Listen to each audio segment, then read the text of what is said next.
Mark, let me ask you, what precedent does this set? I know Paul Ryan spoke generally about a bad precedent that was set, but what precedent does this set for the handling of email systems as it pertains to classified documentation?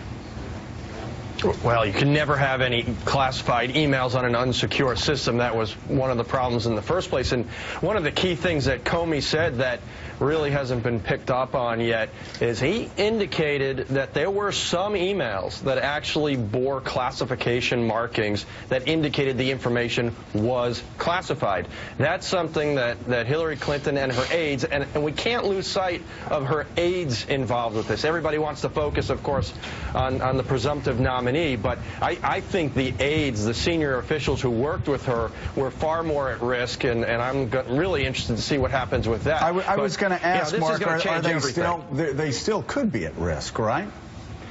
I don't think anything from a criminal standpoint. I mean, the odds of the Justice Department going against the FBI's recommendations is very slim, but there's administrative penalties that could come about. I mean, I want to see, and this is really when the inequities could come about, because anybody could be prosecuted under the Espionage Act. I mean, it's very easy. You could put a square, square tube into a round peg, whatever, however the saying goes. What's the likelihood that Cheryl Mills, for instance, doesn't get security clearance in the future? It should be pretty high, should it not?